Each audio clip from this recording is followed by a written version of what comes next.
时值初春，林深的话就像是一盆冷水浇到了我的头上。明明包厢里暖意十足，可我还是忍不住打颤。得到他的同意后，在场所有人几乎都松了一口气。我就说申哥一定不会拒绝乔乔。是啊，这次乔乔还不敢来找申哥开口呢，说当年拒绝你拒绝的太狠了。别难过了乔乔，有阿深在帮你，一切都会好起来的。啥都不说了，赶紧敬申哥一杯。乔露盈盈起身，端起桌上的杯子，谢谢你阿深，还有夏小姐。她轻飘飘地瞥了我一眼，然后一饮而尽。我怔怔地坐在位置上，脑子一片空白。7天后和我订婚的人要先和别人结婚。见我没反应，乔露赌气地放下杯子，语气里有几分愠怒。夏小姐，我知道我这样做会让你有些不舒服，可这是我妈妈唯一的心愿，如果你不愿意，就当我没来找过林深。我抬起头，有些不解地看着他，他们几个都不行吗？为什么一定是林深？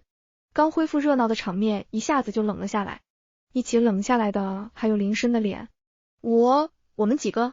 嫂子你不知道，我们那儿结婚都早，哥几个除了赵耀和林深，全部都结婚了。那为什么赵耀不可以呢？我忍不住打断他，林深过几天也要订婚了。嫂子可别讽刺我了，深哥可是金龟婿啊，我哪里比得上他？你不也上赶着嫁吗？赵耀丢下筷子，好像我故意羞辱他一般，阴阳怪气道。够了夏央，这几天你好好准备订婚的事情。林深重重放下手中的杯子，溅出的酒水洒在我的白色连衣裙上。这条裙子是我24岁那年他送我的生日礼物，用他赚来的第1桶金买的。他皱着眉头沉声道，至于我和乔乔的婚礼，他时间急，估计临时订不到酒店，就放在我们订婚的酒店里办了吧。我们订婚仪式延迟到晚上。我看着林深，突然有些恍惚。那个从19岁开始就和我相知相恋相爱的人，那个大学刚毕业就努力想要和我有一个家的人，那个半年前因为我同意了他的求婚而哭得像个小孩一样的人，为什么今天会答应和另一个女孩子举行婚礼，哪怕这场婚礼是假的？我随便找了个借口想出去冷静一下，上了电梯才发现自己匆忙的连包都忘记拿了。回到包厢门口，里面刚好传来了对话声。深哥，做兄弟的跟你说句真心话，就算现在不合适我也要说，夏阳这脾气真的不行，要是当时乔乔答应和你在一起，哪还有他什么事？性格木讷，脑子也不会转弯。嗨，你又不是不知道，当时就因为他长得和乔乔有7、8分像，阿深又刚被乔乔拒绝了。哪里像啊？我们乔乔那么聪明体贴，如果现在深哥身边的人是乔乔，他肯定能成为深哥的贤内助。而且我听说夏阳现在就靠着他父母的面子在学校里混混日子，对深哥公司上的事情一窍不通。我说你俩就结婚算了，也别整什么假结婚了，要不直接结了吧，这个夏央就是多余。好了，你们别说了。乔露见林深一直不表态，这才不情愿的出了声。阿深这人心软，夏小姐又陪了他这么多年，就算他不爱了也不会抛弃夏小姐的，不爱了也不会抛弃我。深吸了一口气，努力平复自己的心情。许久后我终于听到了林深的声音，低低的，带着几分无奈的释然，过去的事情都已经过去了，乔乔值得更好的人，值得更好的人，多么真挚的祝福啊。我慢慢松开了门的把手，转身离开了酒店。包厢里的那些话一字一句都在我耳边回荡着。如果不是今天，如果不是在我订婚前7天出现了这样的意外，我怎么都不敢相信，那个满足了我对婚姻一切美好幻想的人，竟然会以这种方式让我重新审视这段感情。遗憾吗？怎么会不遗憾呢？毕竟那是我付出了全部勇敢与真诚，真心爱过的人。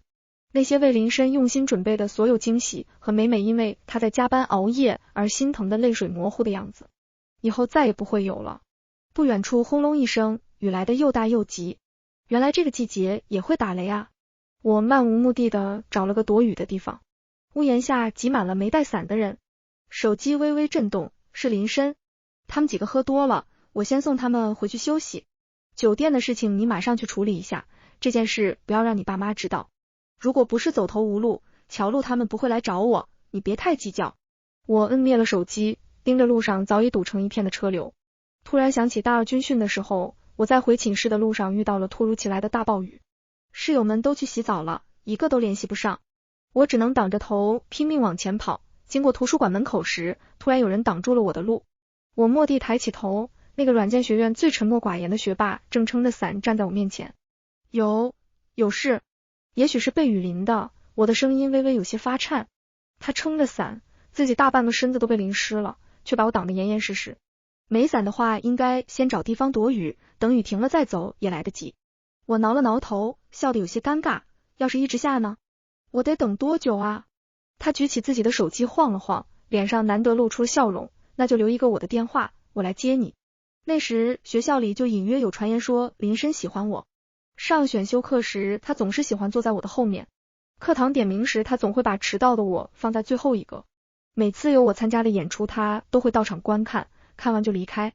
可我总觉得，对于男生而言，没有说出口的喜欢，那就是不喜欢。不知道哪里来的勇气，我突然想问问清楚，林深，你是不是喜欢我？他盯着我，眼底荡漾开星星点点的光芒，所以我可以追你吗？我呆呆地望着他，手心里全是汗。我常常在想，我是什么时候喜欢上林深的？也许不是因为他上课时面对每一个老师的提问都能侃侃而谈，也不是他在篮球场上时穿着白衬衫就能随随便便拿下全场最高分，更不是在我请假了一节课后，所有人都有了自己的小组，而我一个人落单时，他提出要和我一组，而是那一天晚霞很好，我看到了他的名字出现在了光荣榜上。我没有着急往前走，而是拿出手机拍下了他，想着该找什么理由分享给他。思南刚知道我和林深在一起时有些惊讶，后来也不过是嗤了一声。夏央，第一次谈恋爱别太认真，这世界上的男人真的很多，可林深只有一个啊。我歪着头，脸上写着恋爱脑3个字。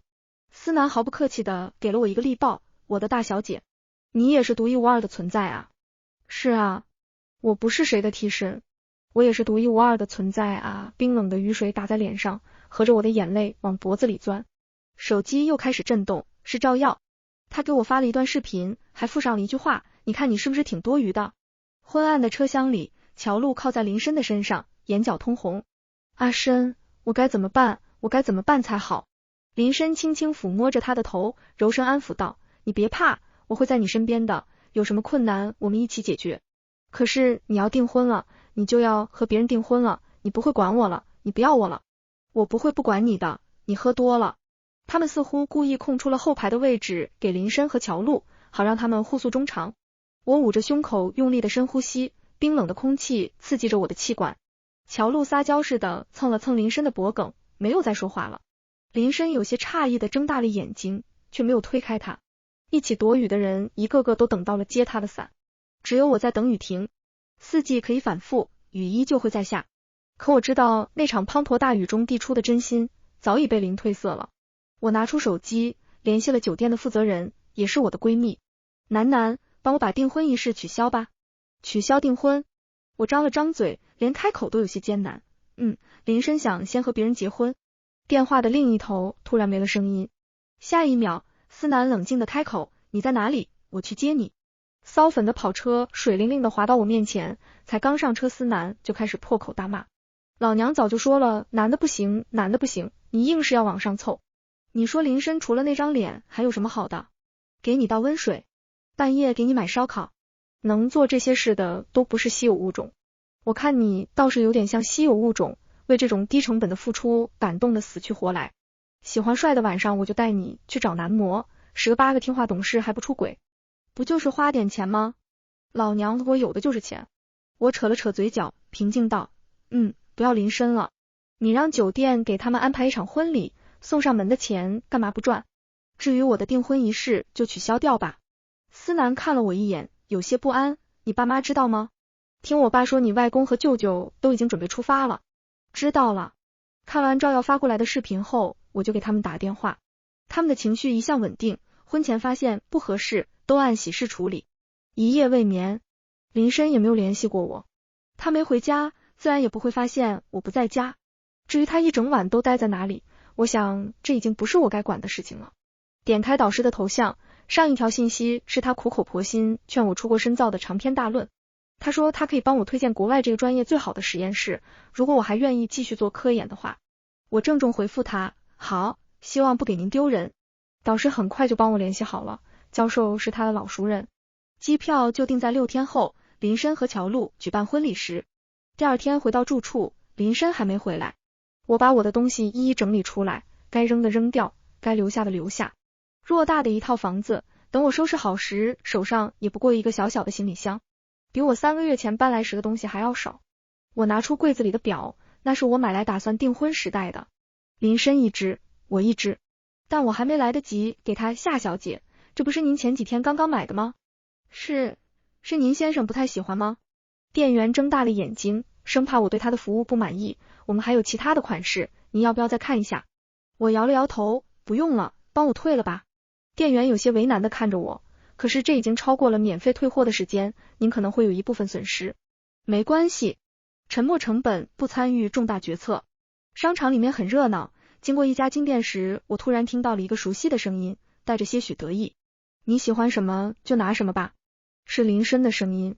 乔璐微微垂下眼眸，盯着柜子里的首饰，不知道在想什么。阿深，我们只是假结婚，虽然按习俗买了5金给我妈妈看，但我也是不会拿走的，到时候你这些东西怎么办？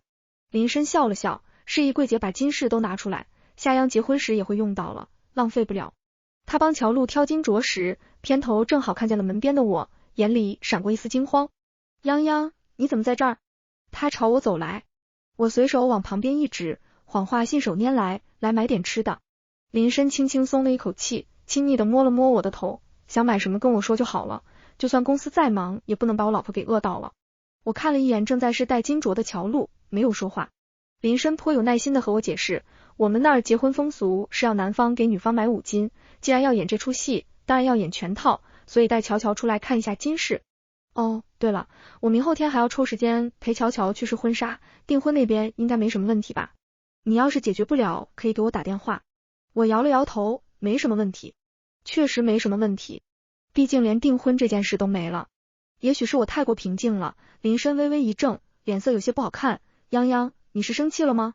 我们说好有什么话就当面说，不能让对方去猜。没有。我坦荡地直视他的眼睛，你只是帮你妹妹吗？我有什么可生气的？林深微微皱起眉头，试图在我脸上找到半分说谎的痕迹。只可惜没有。乔璐听到这话时，抬头和我对视了一眼，淡淡开口，那我就先谢谢夏小姐了。她的表情没有半分感谢，反而有几分理所应当。我没理她，随便找了个借口，我还有事情要回趟学校，你们慢慢逛。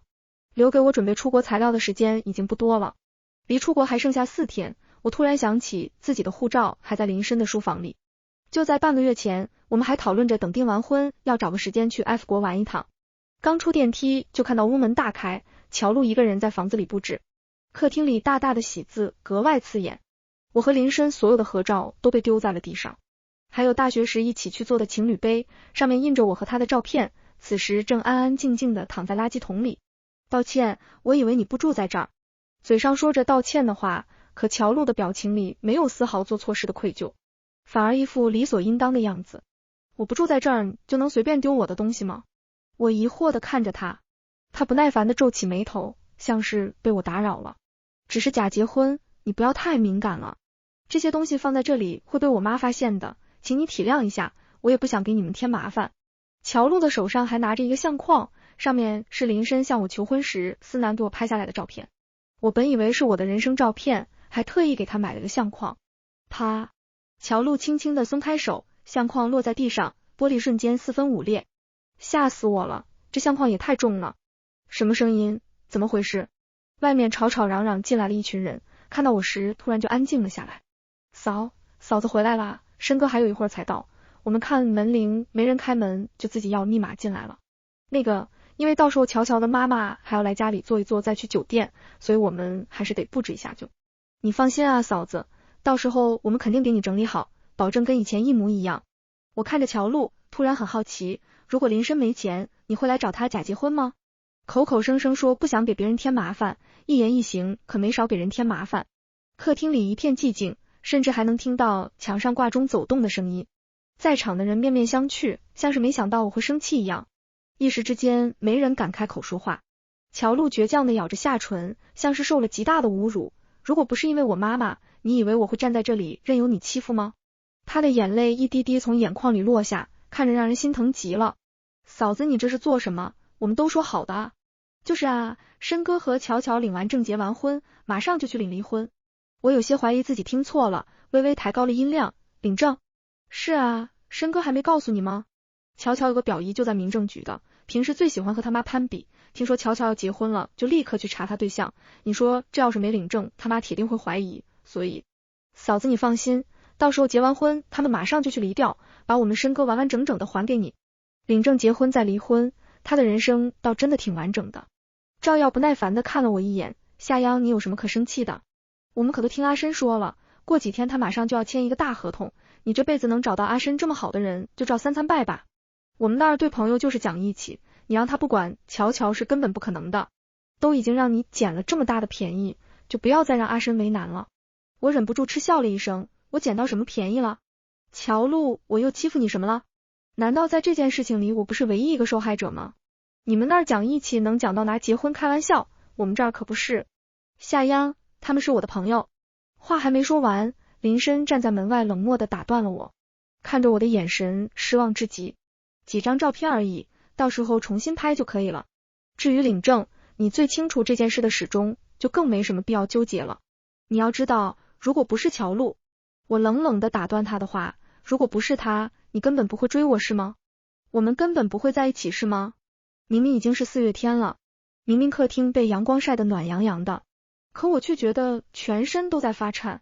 原来真相被林深亲口说出来，被我亲耳听到，是这么残忍的一件事情。夏央，我不想和你吵架，你先回学校冷静一下，迟点我去接你。我径直走向书房，拿走了我的护照。接轨去吧。电梯上来的有点慢，我在门外多站了一会儿。要不算了吧。乔路的声音在客厅里轻轻的响起，他默默流下了一滴清冷的眼泪，轻声道，你又要照顾夏小姐的情绪，明天你还要陪我回家见我妈，太累了，我妈为什么要这么折磨我？为什么非说把交给谁都不放心，除了你？赵耀小心翼翼地拍了拍乔路的肩膀，阿姨从小看着申哥长大，对他肯定是最放心了，你别怪自己了。林深声音低低的，就像平时哄我一样，没关系，阿姨只是担心你，总归现在能帮一点是一点，阿姨开心就好。可嫂子那边，夏央很少发脾气，可能最近又要准备毕业，又要准备订婚，事情太多了，等这边结束了，我去和他解释一下。林深故作轻松道，试图让他们忽略刚刚发生的不愉快。这样啊，还是申哥了解嫂子。是啊是啊，我们还怕嫂子到时候为难你呢。为难？怕是爱都来不及呢，哈哈哈。其他人纷纷附和。一毕业就结婚，要是放在其他女的身上，我真看不过去，一点自我价值都没有实现。乔路秀眉轻蹙，语气里带着几分不屑。有些人的志向就是当全职太太，你以为谁都跟你一样啊，想着自己撑起一片天？乔路扬起精致的下巴，像一只骄傲的白天鹅，我们大女主就是要自立自强。客厅里终于又恢复了欢声笑语，一直跟在林深身后的秘书忍不住开口提醒，林总，夏小姐那边会不会？过了一会儿，林深才缓缓开口，不会的，他不敢。等这件事忙完，我会好好补偿他的。我扯了扯嘴角，笑着笑着，就眼泪不知怎么就滚了下来。原来在林深眼里，我会因为6年的爱恋眼看着就要修成正果，会因为即将订婚的消息早已尽人皆知，会因为找不到比他更好的人而不敢和他分手。他甚至想好了事后要怎么弥补我，要怎么讨我开心，可他唯独没有想过，我不会和他订婚了。人这一辈子会有许多个6年，只要我自己过得好，我可以不在乎别人的眼光。至于林深，如果不是因为我喜欢他，比他条件好上100倍1000倍的人，我都嫁得。裴乔路安排好了结婚的所有事宜，林深才发现我这几天都没有回来。他开车来到了学校，背着光站在宿舍门口的树下，清俊斯文的脸庞还是会引起不少人回头。见我从林荫道上走来，一直沉着脸的他才露出了些许笑意。真的生气了？我拿着刚签好字的出国材料，垂眸摇了摇头。林深摁着自己的眉心，看起来疲惫极了。泱泱，我这几天很累，公司的事也很多，你如果不高兴要跟我说，我会哄你。家里没有你的东西了，衣柜里一件你的衣服都没有。我抬起头，面不改色地看着他，订婚其实没什么事情要做，正好学校急着要论文，就带了几件回学校来换洗。不是你们说的演戏要演全套吗？衣服挂在衣柜里也是容易被发现的。林深盯着我看了几秒，见我没有半分心虚才开口道，我就说你怎么会不要我呢？泱泱，我就是太紧张你了。紧张我？我扯了扯嘴角，实在笑不出来。对了，你的那条裙子呢？我记得那天好像弄脏了，我帮你洗吧。他还是以往那副温柔贴心的模样，可我只觉得恶心。丢了。林深蓦地皱起眉头，怎么丢了？你不是最宝贝那条裙子了吗？不想要了。林深张了张嘴，语气轻轻缓和了下来，像是在哄我，没关系，老婆说什么就是什么，我们下次再买一条。我低着头，没有再说话。他的眼神慢慢落到了我手中的资料上，不要把自己累着，好好照顾自己。这论文能写写不能写算了，我养你一辈子。多么恶毒的诅咒啊！我心想。手机铃声适时响起，林深接了个电话便匆匆走了。来找我确认完之后，他大概安心了不少，又可以忙他的假婚礼去了。其实思南早就打电话和我说过，林深下午刚刚找他确认了订婚的相关流程。他应对自如，林先生，我们一定尽全力办好您的订婚仪式，交给我您就放100个心吧。想来思南一定不会放过他。离开前一天，我正在收拾行李，手机里的陌生短信一条接着一条，都是乔璐穿婚纱的照片。夏小姐，你说明天我穿哪套婚纱好看？虽然婚礼是假的，可林深喜欢过我是真的，为我精心准备婚礼也是真的。说实话，我还真是看不上你，一毕业就想靠着男人活一辈子。我连图片都懒得点开，回他，乔小姐大学就结过婚了，哪件婚纱更适合自己这种事情应该不用来问我了吧。至于靠男人，乔小姐二婚挑了个有钱人是为了你妈妈，头婚挑了个有钱人总不是为了学分吧。乔璐这点破事甚至不需要我找人去查，口口声声说着要当大女主，可大4就上赶着跟一个刚离婚的律师结婚了。最后发现对方的钱全是从前妻手上分到的财产，平时连个正经案子都接不到。乔璐索性和他离了婚，可这律师突然跟开了窍一样，什么便宜都没给他占到。别嘴硬了，你信不信只要我勾勾手指头，阿深就会立刻贴上来？那你还需要到我面前耀武扬威吗？你到底在害怕什么？手机半天都没有动静，此时的我都能猜到他的脸色该有多难看。我冷嗤了一声，随手拉黑了这个手机号码。记得准备订婚时，林深抱着我絮絮叨叨说了好多好多，比如2个人以后不能吃一个梨，比如订婚前一天新人见面不吉利，我还笑他，一个满绩点毕业的高材生还信这些玄学。可当我看到他出现在我家门口时，我才知道这些他坚信不疑的玄学是可以为乔璐打破的。都是女孩子，你讲话非要这么刻薄吗？乔璐是真心想要和你当朋友，这才让你看一下她的婚纱，她还好心想让你以后有个参考。林深甚至都不愿意和我求证，满心满眼都是乔璐的委屈。我身高1.72米，他1.6米，我需要参考什么？林深蓦地皱起眉头，夏央，你为什么还是不懂我的意思？他就是想找个机会和你说声谢谢。我知道你不喜欢他，他只是讲话直了些，你该试着去了解他的。如果不是我们明天就要订婚了，我想我们需要重新考虑这段感情。我看着他的脸，突然有些想哭。人这一辈子确实有很多个6年，可我怎么会把这6年花在这样一个男人身上？在这一个个内耗到死去活来的夜晚，他心里担心的是另一个女孩。见我不说话，林深这才突然意识到了自己说了什么。他深吸了一口气，泱泱，我不是这个意思。你是我这辈子认定的人，我只是希望你能接受我的朋友，他们是一起陪我走过苦难的人。我点了点头，算是听到了，也只是听到而已。林深走后，我一个人在小区里转了很久，夜风有些凉，吹得我眼睛酸酸的。思南不知道在门口站了多久，远远的朝我挥了挥手。发什么呆呢？我笑了笑，你怎么来了？明天就走了，今天我不得来好好告个别啊。他拉着我到小区对面的便利店点了几串关东煮。街上人来人往，我们坐在落地玻璃前，听着门口风铃叮当。夏央，不要在别人的错误里伤害自己，也不要日夜剖心剖腹的自我反省。靠管和约束不能改变一个烂人，靠3言2语和漫长的相处时间也不能让他为了你改变。往后的日子也不要把这种渣男变成合适结婚的对象，你在我这里永远值得最好的。思南怎么不算最了解我的人呢？他知道没有人能轻飘飘的结束长达6年的感情，我也是。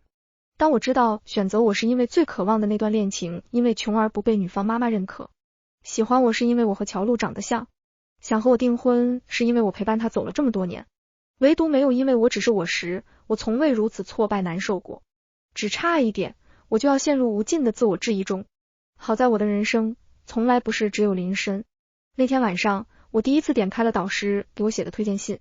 他是我的得意学生，很懂事，做事也认真，你们多培养他，给他空间，如果做的不好的地方，好好和他说，别骂他，他一个人走了很远的路才到了这里。我坐在书桌前，心底生出了许多许多的勇气，足以陪伴我走完接下来的路。第二天一早，我坐上了飞往 M 国的飞机，旅途漫长，好在旁边坐了个可可爱爱的小姑娘，话不多，但聊得很愉快。她是个小有名气的博主，在国外上大学，有个在一起3年的男朋友还在国内等她。我点进了她的账号，陆加1等于7，确实挺有趣的。飞机穿过云层，缓缓降落在跑道上。此后我错过的每一缕风都是必经的散场，没有可惜与不可惜。夏央姐，那我先回去啦，有空约。我点了点头，好，路上小心。实验室的生活根本没有给我喘息的时间，每天都要面对一堆文献和数不清的数据。一个恍神，连老板说什么都没听清，是个人都会在 DDL 中被逼疯。思南总是担心我一个人在国外会回忆往昔，他还是想多了，我根本连睡觉的时间都没有。做完一天的实验精疲力尽，街道两旁的店都已经关门了，只能回到家自己给自己做饭，第一口就难吃的想哭。偶尔休息时就约上加1，两个人端着南瓜咖啡在红砖路上散步，复古度住在秋日的映衬下，显得格外舒服。本以为是萍水相逢，没想到还真成了无话不说的好朋友。时间如水般从指缝间流过，大半年也不过是眨眼间。大概是我实在没空去重复回忆那段不堪的往事，到今天为止，我甚至想不起来那段感情最后给我带来了多大的挫败，反而有点可惜，浪费了那么多的时间。和乔璐的婚礼结束后，林深一边应付着乔璐的父母，一边盯着手机。从昨晚开始，不，应该是从7天前开始，他就没有接到任何夏央主动发来的信息。他突然有些担心，忍不住抽出了被乔璐挽着的手，走到角落里给夏央打了个电话。对不起，您拨打的电话暂时无人接听，请稍后再拨。对不起，您拨打的电话暂时无人接听，请稍后再拨。对不起，您拨打的电话暂时无人接听，请稍后再拨。连续打了3个电话后，他意识到不对劲了。林深赶紧联系了酒店的负责人，他不敢去问夏央的父母，生怕他们起疑。没有啊，刚刚夏小姐还在和我们确认晚上的细节呢，你要不待会儿再打打看吧。思南正在剪辑刚刚录好的结婚视频，晚上准备送林深一份大礼。林深这才安下心来，辛苦你们了。不辛苦，作为夏小姐的朋友，我责无旁贷。这几天，林深也熬了一个通宵，按照自己和夏央在一起的时间线，把2个人的照片全部理了出来。这些都是他手机上的记录。一开始他承认自己是因为乔璐才对夏央生出了好感，连拍照都是找和乔璐最像角度。可后来他的感觉慢慢变了。夏央情绪稳定，讲话做事从来都是不慌不忙，井然有序的。哪怕是上课迟到，他也是淡定的走进教室，坦然接受自己迟到要接受惩罚的事实。后来他留在学校读研，而自己选择了创业。每每焦虑不已的时候，都是夏央陪在他身边。没关系的，你还这么年轻，完成的慢一丢丢也是在所难免。你看你今天的进度是不是比昨天快多了？我就知道你一定可以的。每个人的花期不同嘛，你看看我师妹的论文都被我导夸奖了，而我还被我导要求致谢，不要写上她的名字。林深，相信你自己的感觉和判断，你一定可以的。还有每次应酬完，包里总是有他细心备好的药。回到家时，冰箱里有最新鲜的水果，上面还贴着可爱的便利贴，今日份维生素。只是随口提了一句不想吃外卖了，他就提着学校里的饭赶到公司里。等这次乔璐的事情结束，自己一定要好好补偿他。可是直到订婚仪式开始前，他都没有看到夏央。林深的脑子一片空白，他在宴客厅里转了一圈又一圈。夏央没来，夏央的家人没来，夏央的朋友也没来，身后的大屏幕突然开始播放，是他和乔璐新鲜出炉的婚礼视频。镜头里他笑得开心，乔璐笑得更开心。林总结婚的对象是这个吗？有点像，但又不太像。再看看，这是你们家老板娘吗？感觉不太是，但咱也不敢说啊，谁知道哪天换了，我牛马需要管这么多吗？男人不行，这句话的含金量还在上升。林深疯了似的跑到操控室，夏央呢？关了，给我关了。夏央在哪里？思南暴毙站在不远处，冷眼看着冲进来发疯的男人。你不是说夏央才找过你吗？你不是说都安排好了吗？林深记得思南那天来订酒店的时候，就是他亲自出来招待的。思南指了指还在继续播放的大屏幕，谁安排好了啊？这婚礼不是挺热闹的？我要的是晚上的订婚仪式。思南冷嗤了一声，谁家好人中午结完婚，晚上订婚啊？你头上顶的是脑袋，不是装饰，要拿来思考的。难道他一开始就没打算来？他踉跄的往后退了2步。原来他一开始就没打算来。林深抬起头，像是意识到了什么，猛地冲出了酒店。他赶到了夏央家，摁了半天的门铃都没人开门。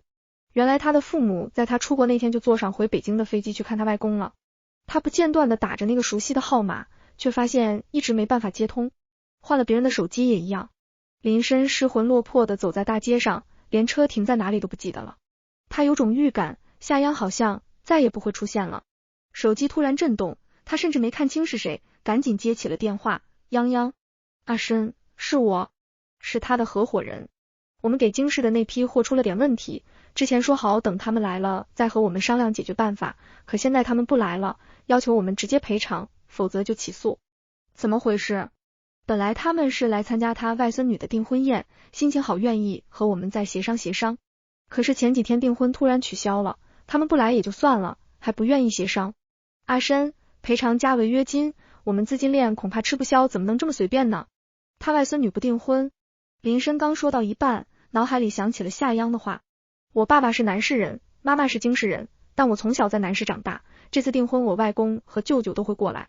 林深回到家时，客厅里的喜字甚至还没拆掉。乔露坐在沙发上，俨然一副女主人的样子。看到林深回来，他赶紧站起身，故作关切的走到他面前。事情我都听说了，对不起，我还是影响到了你们。乔露起身太快了，撞到了矮桌上的托特包，里面掉出了一张5天前医院的核磁共振报告。林深怔怔的捡起那张报告单，盯着看了一会儿。5天前，他和乔露还没有领证。乔露下意识从林深手里抢回了那张纸，尴尬道：哦，我忘了告诉你，我妈妈原来只是长了个囊肿，真是不幸中的万幸。阿深，你说是不是？林深垂着头，不知道在想什么。乔露，你是故意的吧？他突然开口，语气是前所未有的冷漠。阿深，我去领离婚证吧，不然夏央真的不要我了。林深猛地拽过乔露，眼睛里全是红血丝。阿深，这大半夜的去哪里离婚？民政局都还没开门呢，我们还有离婚冷静期。我冷静不了，我现在冷静不了。乔露对今天的新娘妆很满意，脸上的妆都来不及卸就跑来找林深了。此时她的脸上一把鼻涕一把眼泪。阿深，夏央走了，她不会再回头了。既然我们都已经领证结婚了，以后就好好过日子吧，我不在意那些仪式的。现在我妈已经同意我们在一起了。阿深。见林深停下了脚步，乔露以为他心动了，他从后面轻轻环住他。阿深，你负责挣钱，我来负责好好照顾你，我一定会把我们的小家经营的有声有色。我可以6点起来给熬汤做饭，你不是最喜欢喝我做的汤吗？乔露，你这是骗婚知道吗？林深一大早就蹲在了夏央的宿舍门口，他的脸上冒出了不少胡茬，领带乱七八糟的挂在脖子上。看到夏央的室友时，他急急忙忙追了上去。夏央啊，不太清楚，好像是一个国外的实验室，他没和我们仔细说。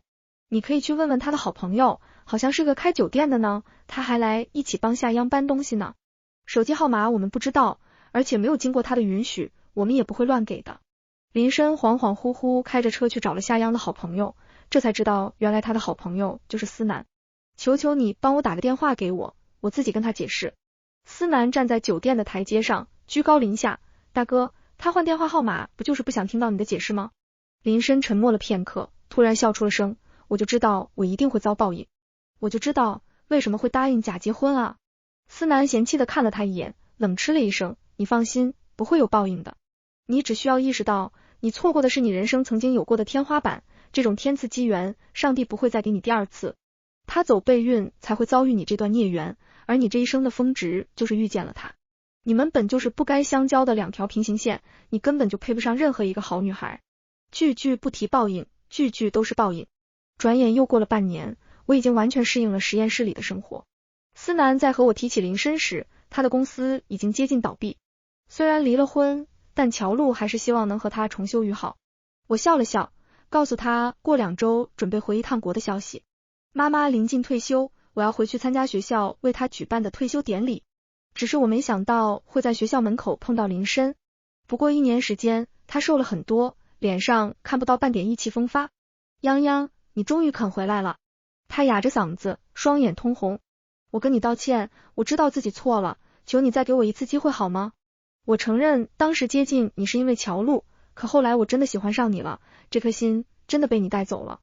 我往后退了2步，看着他的眼睛坦然道，不重要了，你知错不知错，喜不喜欢我和我没什么关系了。至于机会，有些亏吃一次就够了，如果没有事情我先走了。泱泱，我们这么多年的感情，难道你不觉得可惜吗？我已经认错了，你就让过去的事情全部过去吧。听了这话，我平静的笑了，我早就知道这些事情过去了，放在心上的只有你而已。林深身形微晃，脸色苍白的张了张嘴，却一句话都说不出来。当天晚上，思南给我转发了一个视频，乔路眼看着林深对我念念不忘，公司也愈发不景气，发了狠心孤注一掷，拿了几张幼时的照片穿插在文字里，一段青梅竹马的爱恋照进了现实。他们一起走过乡间童趣的田埂，吹过高中校园青涩的风，是朋友里公认的金童玉女。可因为大学异地，男主被一个有钱无脑的富家女缠上了，他逼着相爱的恋人离婚，还把男主辛辛苦苦创立的公司毁于一旦，自己花大把的钱去国外的实验室镀金视频里放我的照片，马赛克打了跟没打一样。希望大小姐放我们一条出路，不要再用非法的手段打压我们了，我们只是想过普通人的生活。结尾处，乔路声泪俱下。5年员工有点小道消息，是大小姐陪着缺心眼老板从无到有，然后视频里的青梅说他妈生病了，找老板满足他妈的心愿，傻不老板订婚前先和这女的办了场婚礼，你说离谱不离谱？哈哈哈，这不是小说照进现实了吗？所以他妈真的生病了吗？一看就是我前司，他妈可能活得比傻不老板还久。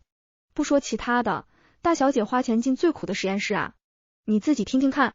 哦哟，连大小姐都这么努力，我还有什么资格在寝室里躺着？来人，抬我去实验室。这样起号你浮木知不知道啊？请问我看了这视频，能抵消我这辈子造的孽吗？乔路急忙在下面回复了一条，那也要公私分明啊，感情是私事，怎么能因为私事让他家里人打压这些小公司呢？大姐你要不要听听这什么话？感情你给人家劣质品，人家看在外孙女的面子上不追究，结果又绿了人外孙女，人家还不能追究了，还公私分明呢？没道德的人倒是站在了道德制高点，要我肯定连本带利讨回来。本来林深的公司还能接点小合同，资金上还能再拖几个月，结果乔路这么一闹，大小公司都不愿意再和他合作了。而那天之后，林深没有再来找过我，听说他在我家楼下站了一夜，只可惜当天爸爸妈妈就带着我回了京市。我的假期很短，要见一些对我而言重要的人。1星期后，我坐上了回安国的飞机，日子有条不紊的向前。尽管在实验室里经历了失败再失败，我依然保持着对生活的好奇和勇气。在无数次的沉默里，还有条船不远万里。1年后，我在社交媒体上刷到了一则新闻，前妻抢夺方向盘致前夫重伤。视频里的人名用的是林某和乔某，车祸现场有些惨烈。而我正在参加一个顶尖的学术会议，没有仔细看，也没来得及看。眼下最重要的是我作为这场会议中的唯一女性，该如何生出自己专业的形状和棱角，让所有人都看到女性在这个领域的崛起。要当紫微星，要当凌霄花。爱情不过是生命的一隅，而自爱应当铺满我的一生。祝我昂扬，祝我铮铮。这个故事到这里就结束了，感谢您的收看。如果您喜欢这个视频，就给我点赞订阅一下吧。衷心祝您吉祥如意，万事顺心。